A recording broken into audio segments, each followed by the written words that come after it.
Namo tassa bhagavato arahato sama sambuddhassa. Namo tassa bhagavato arahato sama sambuddhassa. Namo tassa bhagavato arahato sama sambuddhassa. Yatapi puparasimha kayira malagune bahu ewang jatena macena katabang kusalang bahung ti. Seperti kumpulan bunga-bunga dapat dirangkai menjadi banyak karangan bunga.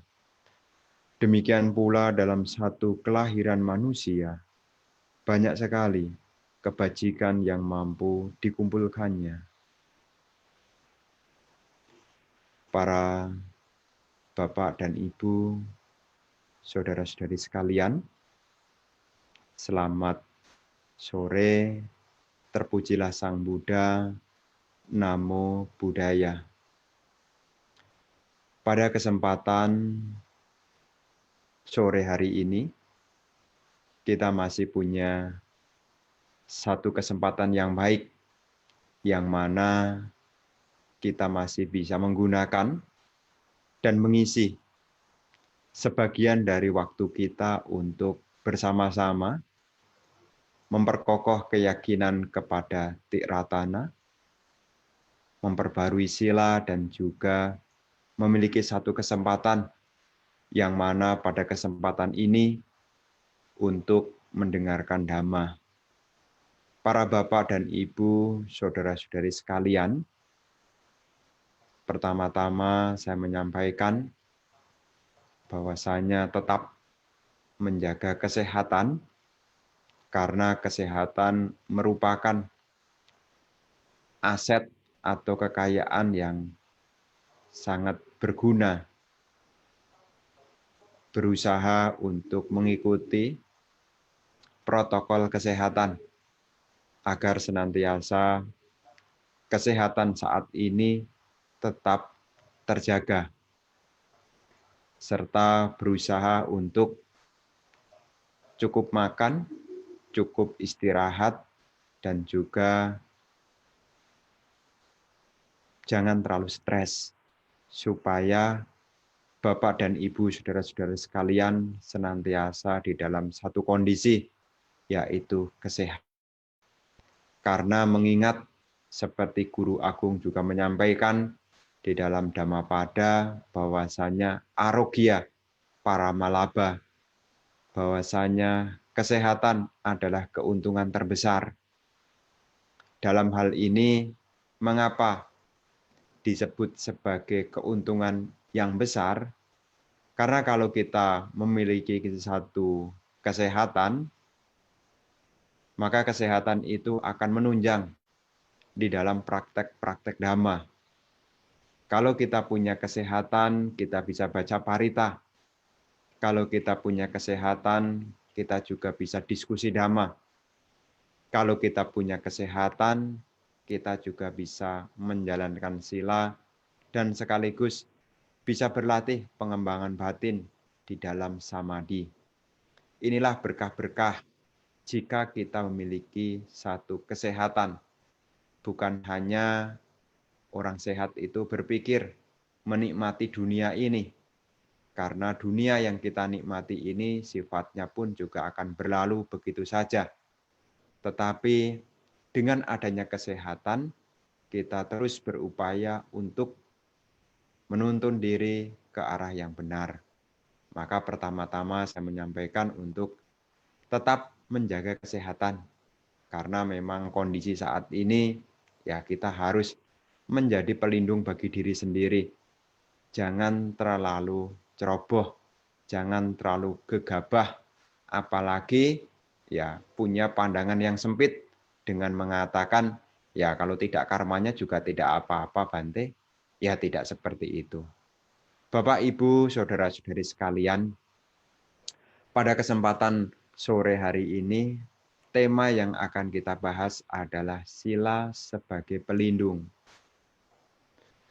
Bapak, Ibu, saudara-saudari sekalian, di dalam kehidupan yang kita ketahui bersama, di dalam samsara ini, belum ada tempat yang menjadi tempat yang aman. Apalagi kita-kita ini masih orang biasa. Belum ada satu kepastian bahwasanya kita akan aman. Kecuali kalau kita sudah mencapai Sotapanna, baru bisa mendeklarasikan tidak akan jatuh di 4 alam menyedihkan. Jadi kalau mampu dalam kehidupan ini bisa mencapai Sotapanna, bisa mendeklarasikan tidak akan jatuh ke 4 alam menyedihkan. Tetapi kita-kita ini masih berusaha untuk mencapai tingkat-tingkat kesucian minimal Sotapanna. Tetapi andai kata belum mencapai Sotapanna, minimal tidak jatuh di alam-alam yang kurang menguntungkan. Maka di sini Bapak, Ibu, saudara-saudari sekalian butuh yang namanya pelindung. Ya, kita butuh yang namanya pelindung.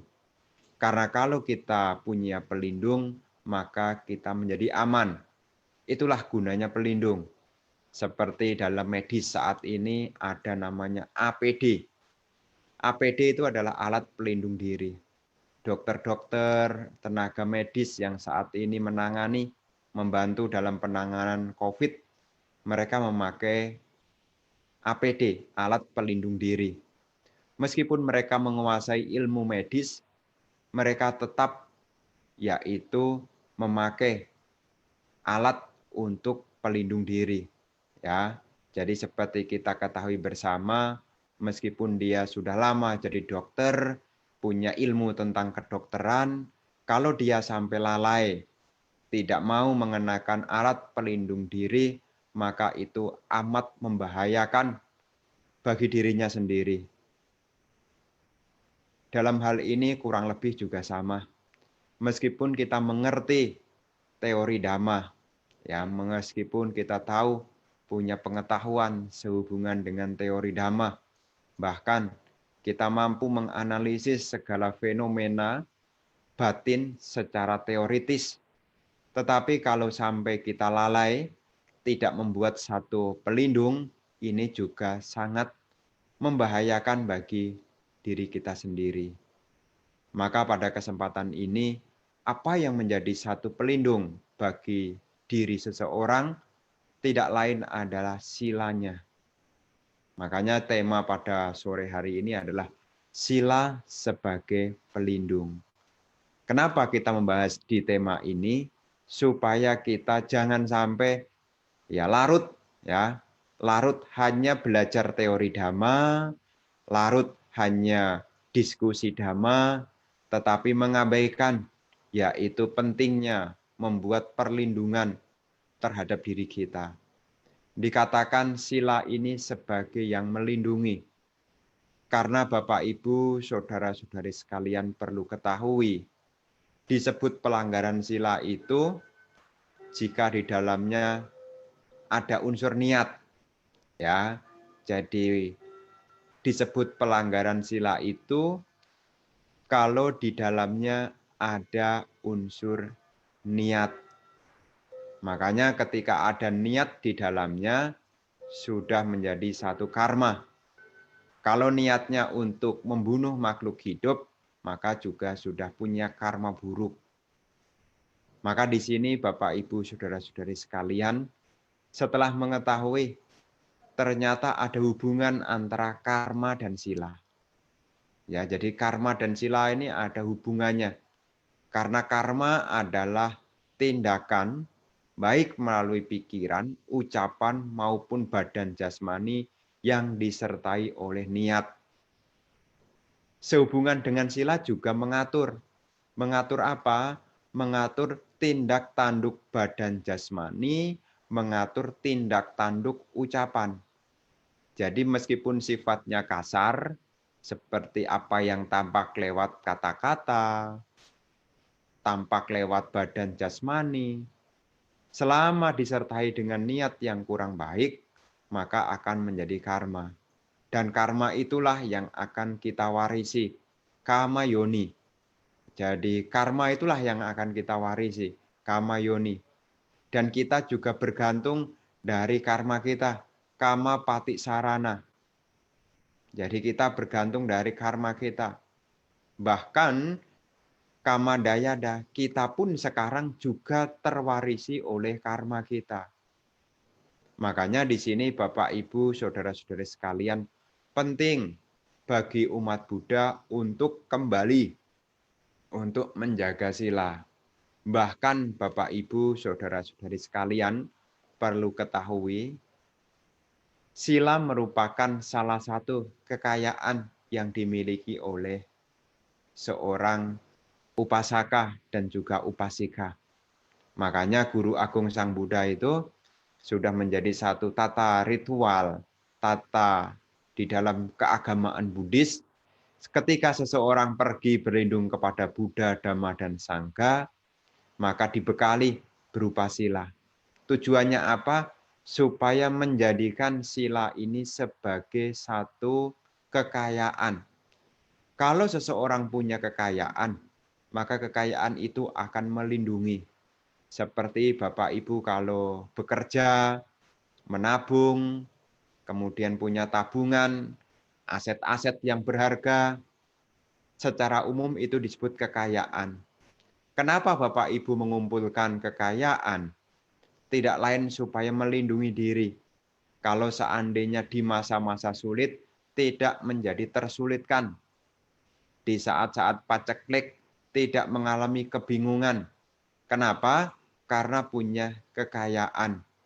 Begitu pula dalam kehidupan ini, juga dinyatakan bahwasanya sila itu juga sebagai satu kekayaan.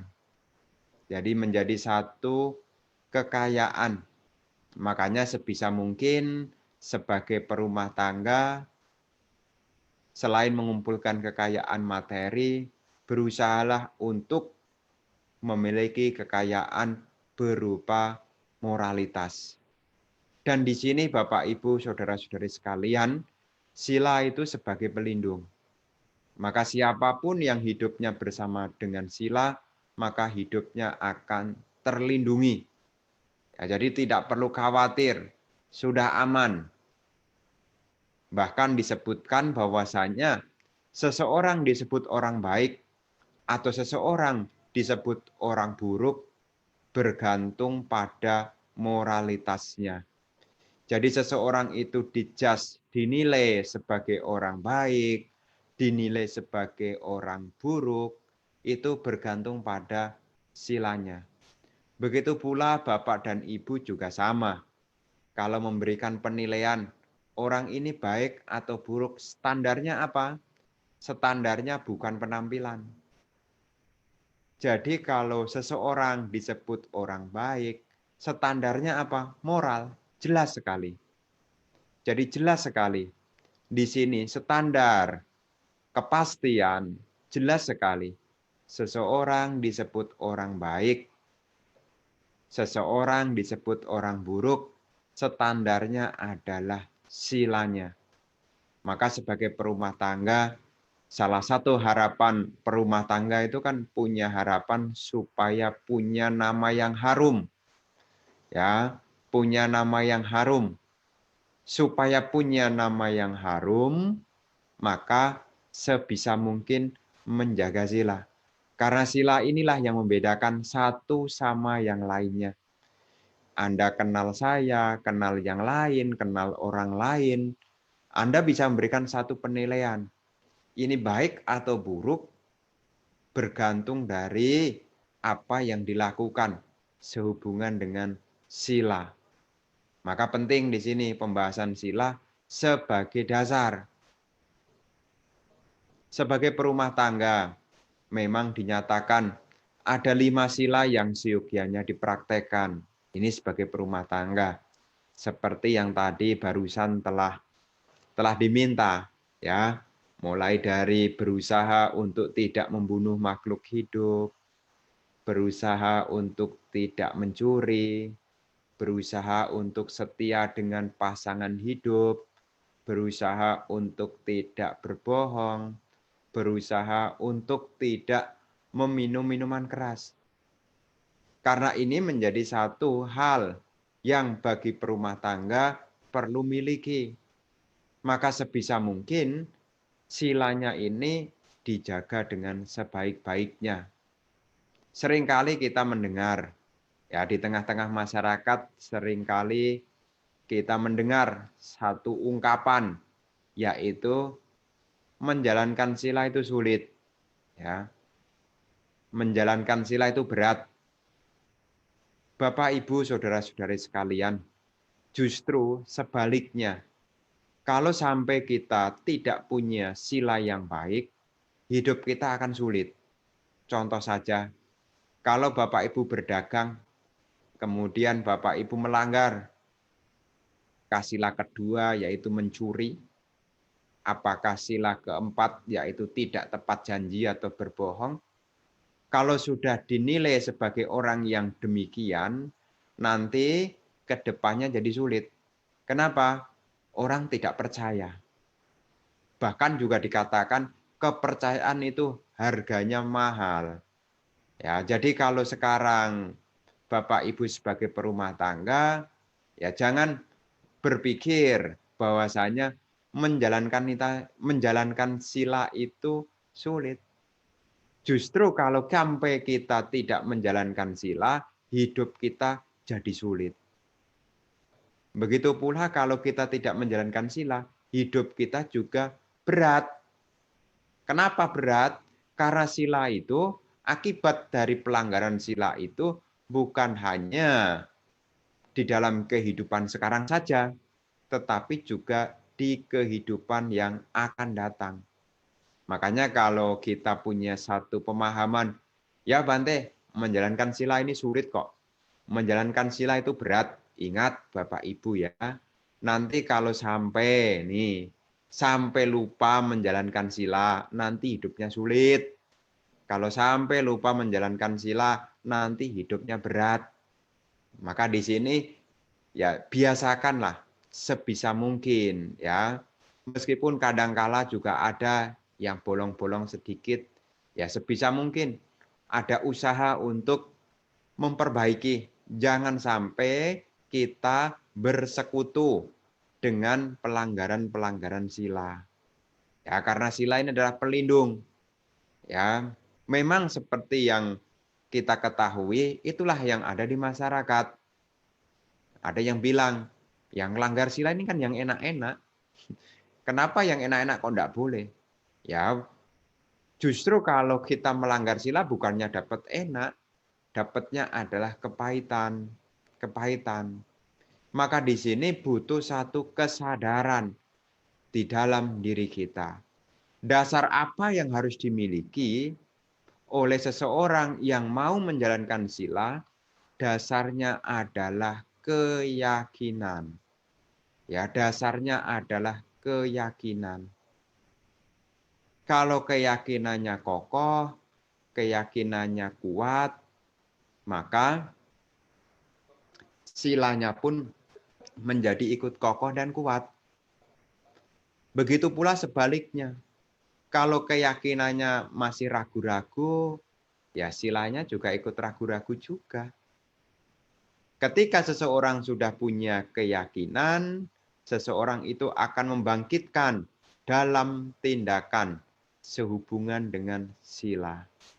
Nah, jadi dalam hal ini sila menjadi satu hal yang memang patut diusahakan. Jangan sampai para bapak dan ibu ikut-ikutan, apalagi punya pemahaman seperti tadi, ya, pemahaman seperti tadi, yaitu ya sila itu sulit Bante, sila itu berat. Ingat bapak ibu, kalau tidak punya sila nanti hidupnya sulit dan hidupnya berat. Maka di sini penting untuk penyadaran bagi kita, ya, supaya kita teguh di dalam menjalankan sila. Makanya Bapak Ibu saudara-saudari sekalian yang ada di rumah, ini menjadi satu topik yang memang harus dipahami, ya, dipahami di dalam kehidupan nyata. Karena kehidupan kita ini masih panjang dan jauh.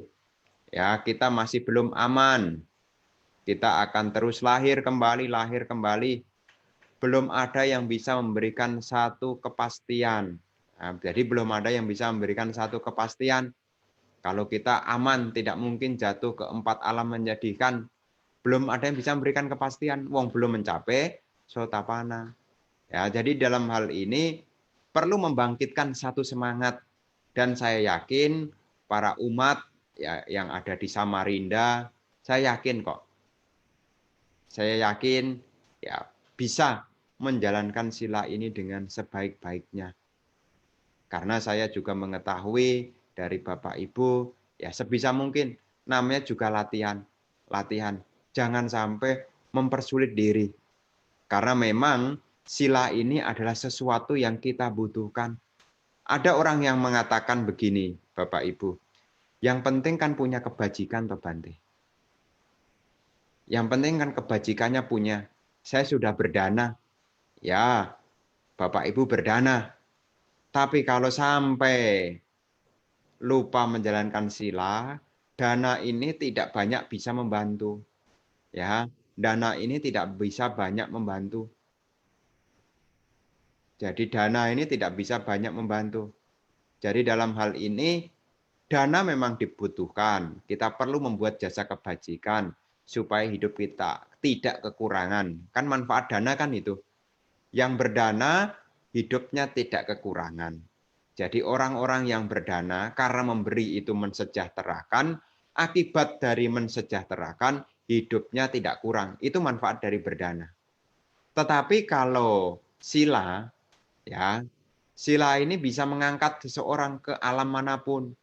Makanya di dalam manfaat sila itu silena sugating yanti. Dengan menjalankan sila, dengan hidup sesuai dengan sila, maka seseorang itu bisa ke surga. Jadi seseorang bisa ke alam bahagia itu ya mesti punya dukungan, yaitu sila. Karena kalau seseorang itu punya sila, maka ya wujud sila adalah ketenangan. Ini wujudnya kalau punya sila, yaitu ketenangan. Maka kalau orang suka melanggar sila, ya hidupnya tidak tenang. Karena wujud dari sila adalah ketenangan. Kalau kita kaitkan dengan meditasi, meditasi juga butuh sila. Jadi satu paket, bahkan di dalam jalan kesucian sekalipun, kelompok sila itu ada. Jadi sila itu dibutuhkan, wujud dari sila yaitu ketenangan. Maka kalau Bapak Ibu pengen lahir di alam yang bahagia, tidak jatuh di alam penderitaan, ya mesti punya sila. Karena sila itu wujudnya ketenangan. Nanti kalau dihubung-hubungkan dengan khotbah-khotbah yang lain, ya ada pertanyaan, kok bisa ya Bante? Dengan ketenangan itu kok bisa ke surga? Ya memang, karena ketika menghadapi cuti cita atau kesadaran ajal, sebelum seseorang terlahir kembali, ya di situ butuh yang namanya ketenangan. Kalau seseorang punya ketenangan, maka seseorang bisa mengingat nilai-nilai kebajikan. Dan ketenangan ini dihasilkan dari sila.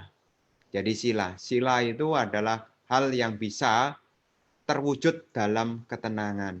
Makanya kalau silanya baik, hidupnya ya tenang. Seperti bapak dan ibu, suami dan istri.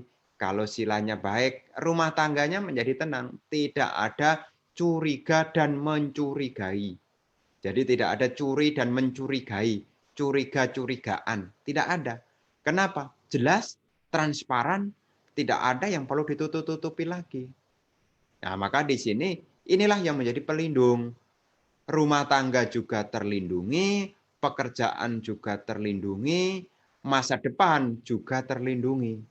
Makanya keluarga itu juga bisa langgeng, bisa bertahan sampai lama, dibangun karena dasar sila.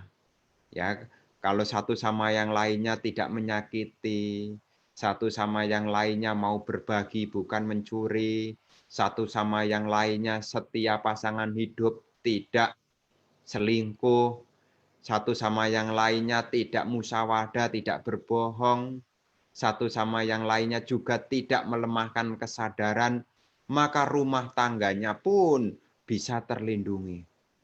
Begitu pula sebaliknya Bapak Ibu. Kenapa rumah tangga itu juga bisa hancur? Ya, salah satu yang menyebabkan keretakan, ya, memang ada penyebabnya di masa-masa sekarang ini, ada yang cerita tentang kondisi ekonomi. Tapi sebetulnya itu masih bisa dipertahankan. Tetapi yang memang jauh dan tidak bisa dipertahankan itu sehubungan dengan pelanggaran-pelanggaran sila. Ya, tidak setia dengan pasangan hidup, tidak jujur dengan pasangannya. Jadi rumah tangganya pun bisa menjadi hancur. Karir pun juga sama. Kalau kita berkarir, bekerja, kemudian tidak menjaga sila, maunya cuma menang sendiri, apapun dilakukan demi untuk diri sendiri, sampai-sampai melanggar sila, ya akibatnya apa? Akibatnya ya bisa dikucilkan. Akibat yang paling parah adalah bisa dikeluarkan, tidak diterima di masyarakat. Makanya dibutuhkan namanya sila sebagai pelindung. Bahkan Bapak, Ibu, Saudara-saudari sekalian, seperti yang kita ketahui bersama, kalau seseorang ini, ya, kalau seseorang ini punya sila, ya, karena dasarnya yaitu keyakinan, karena punya keyakinan dia jaga sila, karena sila sudah dijalankan, maka dia punya, dalam istilah Dhamma namanya Dhamma Lokapala, Dhamma pelindung dunia. Apa itu Dhamma Lokapala? Ada dua, yaitu hiri dan otapa. Hiri itu adalah perasaan malu untuk berbuat jahat. Otapa adalah rasa takut akan akibat dari perbuatan jahat. Maka disebut sebagai Dhamma pelindung dunia. Dunia ini akan hancur. Ya, dunia ini akan hancur dan cepat hancur. Kalau seseorang, ya bukan ngomong dunia luar loh ya, dunia yang di dalam. Kita pun ini ya di dalam jasmani ini juga sebut juga sebagai dunia. Jasmani kita juga bisa hancur loh kalau kita melanggar sila terus-terusan. Ya, jadi cepat lahir kembali. Dari akibat dari pelanggaran sila ini juga bisa mengkondisikan untuk pendek usia. Maka kita bisa banyak menyaksikan di masyarakat hal-hal yang demikian. Makanya di sini ya sebisa mungkin para perumah tangga sebisa mungkin untuk menjaga sila. Ini sebisa mungkin. Silanya dijaga. Kalau silanya dijaga, nanti berkembang rasa hiri dan otapa. Rasa malu. Rasa malu ini ya sehubungan dengan apa? Ya tidak usah dilihat oleh orang lain. Ya, jadi jangan sampai ya mumpung tidak ada yang lihat. Ya sebisa mungkin dengan kekokohan batin, sebisa mungkin ya dengan kekokohan batin sebisa mungkin untuk mengembangkan rasa malu untuk berbuat jahat. Apakah kata-kata kasar itu pun juga sila loh ya. Kata-kata kasar itu juga termasuk golongannya sila. Golongan sila ini kan dua, tindakan jasmani dan juga tindakan lewat verbal, ucapan. Ya, jadi kalau nanti di rumah sebisa mungkin ya tutur katanya, kata-katanya, termasuk juga tulisan-tulisannya di media sosial, ya sebisa mungkin didasari oleh sila, punya rasa malu. Jangan asal nulis saja, jangan asal ngomong saja, ya. Punya rasa malu, ditimbang-timbang, ada loh akibatnya. Maka kan guru-guru juga menyampaikan, para bijaksanawan juga menyampaikan, di masa sekarang ini, ya mulutmu adalah harimaumu. Gara-gara mulut atau kata-kata bisa membawa satu kerugian untuk diri kita. Karena kata-kata itu juga bagian dari sila. Makanya ada penggolongan sila itu, kalau di dalam Jalan Mulia berunsur 8 itu adalah ucapan benar. Jadi sama waca itu juga bagian dari sila. Jadi lindungi dunia Anda, ya punya rasa malu, ya ketika menulis, timbang dulu lah, jangan nulis asal-asalan, ya meskipun ada hal yang mungkin dirasa memang perlu disampaikan, timbang-timbang dulu, ya semua ini nanti akan ada akibatnya. Ya, jadi jangan sampai para bapak dan ibu di media sosial menulis kata-kata yang mungkin kurang pantas, nanti kemudian kena pelanggaran ITE, ya. Nanti jadi mempersulit dirinya sendiri. Jadi bukannya sila itu melindungi. Nah, makanya di sini butuh kehati-hatian. Milikilah rasa malu, dan juga takut akan akibat dari perbuatan buruk. Sebagian orang berpikir, selama akibat dari perbuatan buruk itu belum berbuah, orang berpikir berbuat buruk itu tidak ada akibatnya. Di sini Bapak Ibu Saudara-saudari sekalian, semua tindakan yang didasari oleh niat itu akan ada akibat. Ya, jadi jangan berpikir ya berbuat jahat, wong belum berbuah, mungkin malah tidak berbuah Bante. Ingat ya Bapak Ibu, semua perbuatan yang didasari oleh niat, semua akan ada akibat. Kalau yang buruk diniatkan juga akan membawa akibat, mengapa kita tidak meniatkan hal-hal yang baik?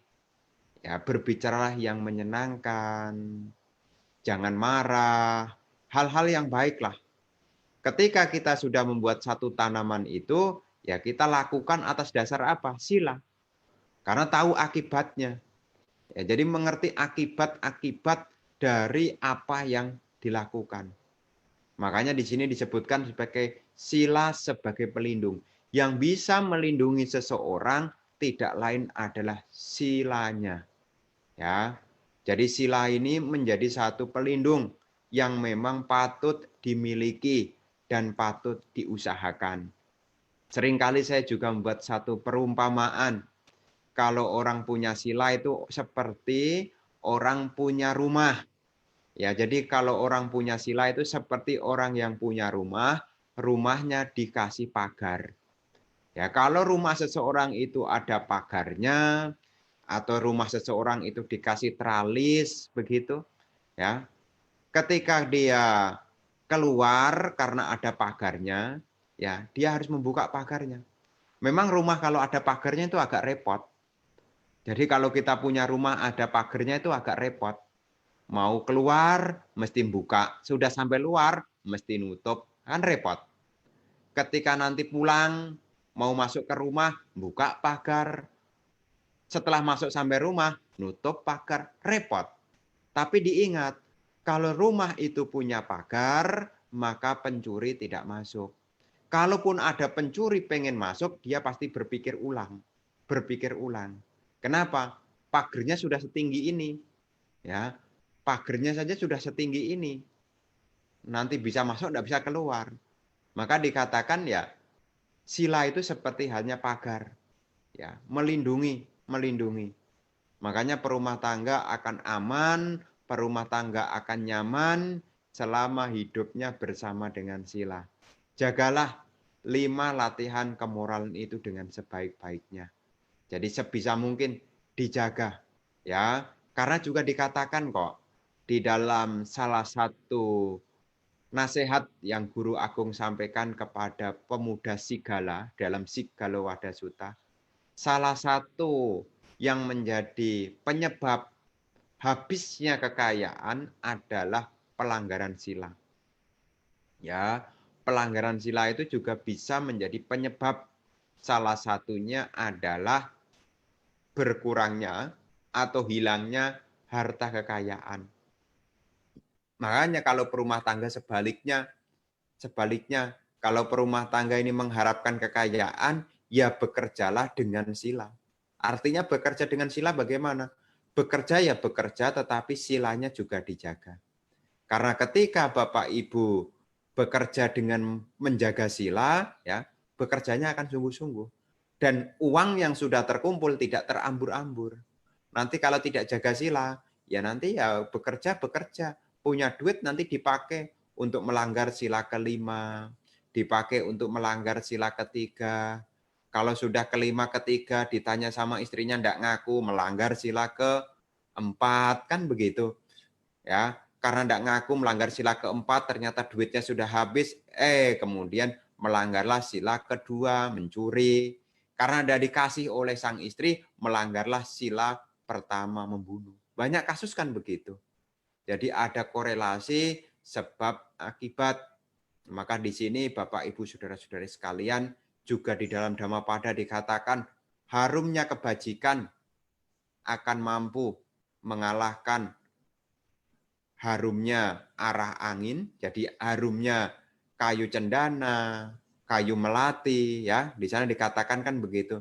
Harumnya kayu cendana, harumnya cendana, harumnya bunga melati, harumnya bunga tagara masih bisa terlawan oleh arah angin. Tapi harumnya kebajikan tidak akan terlawan oleh arah angin, akan menyebar kemanapun. Jadi yang menyebar kemana-mana adalah sila kita. Makanya manfaat dari orang menjalankan sila, selain punya kekayaan, dia juga punya nama yang harum. Jadi Bapak, Ibu, Saudara-saudari sekalian, penting di sini untuk menjaga sila. Meskipun kehidupan kita, andai kata kita tidak berusia panjang, tidak menjadi satu persoalan. Karena kita sudah mengupayakan hal-hal yang baik sehubungan dengan sila. Kalau hidup kita dengan sila, maka batin kita terkondisi untuk tenang. Kalau kita punya ketenangan, ketika ajal datang tidak mengalami kebingungan. Jadi kalau punya sila, timbulnya ketenangan. Kalau tenang tidak bingung, kalau tidak bingung, terkondisi lahir di alam-alam yang bahagia. Itulah manfaat-manfaat dari sila. Makanya di sini Bapak Ibu Saudara-saudari sekalian, jagalah silanya, praktekkanlah silanya dengan sebaik-baiknya, karena apa yang Anda lakukan, itulah yang akan Anda warisi. Kama dayada, perbuatan kitalah yang akan kita warisi. Ada seseorang yang dalam masa kesulitan, ada seseorang yang masanya dalam masa kemudahan.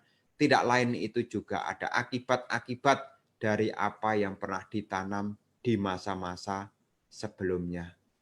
Jadi ini yang perlu saya sampaikan kepada Bapak dan Ibu, saudara-saudari sekalian, sehubungan dengan sila sebagai pelindung. Karena tidak ada yang bisa melindungi kita selain sila kita. Maka seperti tadi dikatakan, hiri dan otapa sebagai dhamma pelindung dunia.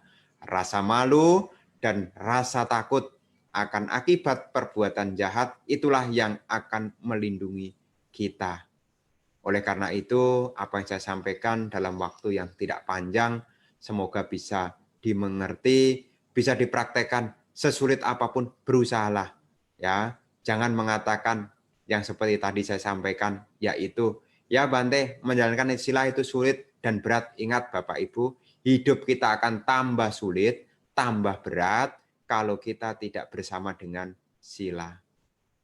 Sekian, terima kasih atas perhatiannya. Semoga Anda berbahagia, semoga keluarga Anda berbahagia, semoga semua makhluk hidup berbahagia. Terima kasih.